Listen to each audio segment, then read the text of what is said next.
former presidents have continued to actively serve this country, regardless of political orientation. Years in the White House tend to be one of the ultimate sacrifices. Yet this week, a former chief executive may have tendered as great a service to this nation as anyone in our past. The inclination to racism in this country still exists, said the 39th president, crystallizing a whispered fear, and it has again bubbled up to the surface. Our fourth story on the countdown, the right issues its predictable response, calling this president a Kenyan, a Muslim, comparing him to Hitler, depicting him as the homicidal joker or a witch doctor, all the while pretending to be talking about health care reform. President Jimmy Carter's remarks to NBC Nightly News bringing the discussion of racism to the center of this nation's discourse. He repeated some of those sentiments at a town hall at the Carter Center in Atlanta. There is an inherent feeling among many people in this country that an African American ought not to be president and ought not to be given the same respect as if he were white. And the outbursts that we see, the scatological language, the sign that I saw on television last night, we should bury Obama with Kennedy, for instance. And Obama is a Nazi. Those kind of things are not just casual outcomes of a sincere debate over whether we should have a national program in health care or not. The race to deny it's about race, led by the always ironic RNC chairman, Michael, this isn't about race, it's about policy. Steele offering this pearl of wisdom on former President Carter. I think the president, with all due respect, is just plain wrong and quite frankly ignorant as to matters of race. If he thinks that what we heard in that chamber that evening was somehow stoked by or stems from racism, I think it's unnecessary. I think it colors, if you will, this debate on health care in a very unfortunate way. He made a pun. In a written statement, Mr. Steele went on to note, this is a pathetic distraction by Democrats to shift attention away from the president's wildly unpopular government-run health care plan that the American people simply oppose. Mr. Steele also calling on the president to repudiate President Carter's comments.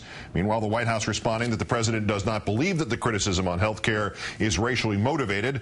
Commentary the morning after was putrid and impersonal and in some cases naive.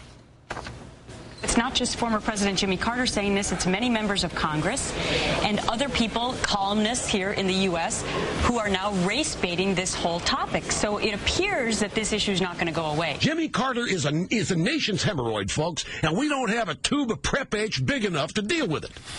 As suggested earlier, we will defer to Mr. Limbaugh as an expert on that issue of anatomy. Time now to call in Melissa Harris-Lacewell, Associate Professor of Politics and African American Studies at Princeton University. Our apologies for that problem, Professor. Thanks for your time. No problem. I'll have to just start taking that train ride into New York and sitting at the table.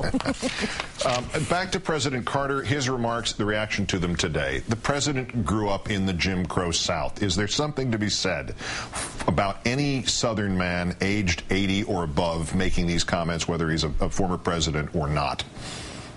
Well, I think there's something very powerful whenever white men, particularly Southern white men of a particular age, make this argument. In fact, you know, a big thank you to you and to President Carter, to people like the scholar Tim Wise and others who, as white men, have been very clear and very consistent about saying this is not about whites versus blacks or browns. This is about an impulse towards racism versus an impulse towards anti-racism. And I think that saying anti-racism really matters because it's not just a matter of being sort of neutral. It's a matter of actively pushing back against the forces in our country which are old, which are ugly, and which require us to call them out, call them by name, and root them out of the contemporary discourse. You praised a speech about by President Johnson about the protests in Selma, and in doing so you wrote, "Racist attacks against the black president are tantamount to hollering fire in a crowded theater." Is that not what President Carter was getting at, and is that not also what the right does not understand about this whole debate, that there really isn't a little racism under these circumstances? Yeah, I think what's critical here is that clearly people who are against health care reform are against health care reform. If we had Hillary Clinton as president, if we had John Edwards as president, there would be efforts against these presidents. It's even possible that some of the things we see, let's take George W. Bush. One of the most famous images that went around with Bush was an image of Bush turned into a chimpanzee, and it was kind of, George W. Bush is a dumb monkey, right? It was a, bad and awful thing to say about your president, but it wasn't racialized. If you take President Obama and turn him into an ape or a monkey, then what happens is you carry the whole history of race, racism, and the things that turned and thought of black people as apes, as monkeys, as animals. So you've got to recognize that you exist within a historical framework, and you have to say, okay, I have a point to get across, but I'm not allowed to do it in a way that reduces public discourse to the ugly history of American racism. To deny that this is extant and in play, is it, as I suggested earlier, because people's livelihoods depend on enabling their viewers or their listeners to remain in denial over what they might actually feel, or is it something else? Well, I think, to go back to this notion of feeling, that racism is about, like, I have this negative feeling in my stomach and I have to have it about all black people or all brown people. That's not racism, right? Racism is about deploying particular strategies against either an individual or a group that leads to greater inequality. And in this case, we have, the reality that you have an African-American president, that many of those who are most critical and most vocal are white people in a party that at one point made a choice to use race as a wedge issue in order to gain a foothold in the American South, which was the former Confederacy and which has an ugly racial history. That is the history of the Republican Party. They have a particular requirement to be careful on race because it was through race that they first gained power 40 years ago. Previously, on many topics, this president has taken a minor controversy and turned it into something worth contemplating, worth analyzing, in particular on the issue of race itself. Is he missing an opportunity to take what seems like a central controversy and turn it into the same kind of thing by reacting the way he did to President Carter, to say through a spokesman that the White House doesn't believe that racism is a significant factor here?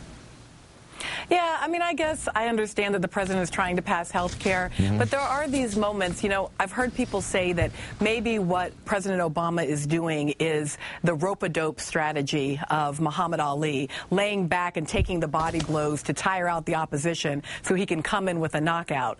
But one of the things that was true about Muhammad Ali is that when he saw racism, he always spoke to it. He always said it. It was part of what we loved about his brashness. I wish it was a little bit more Muhammad Ali in Barack Obama today. Melissa Harris Lacewell of Princeton, great thanks, and great thanks for your patience. Thanks.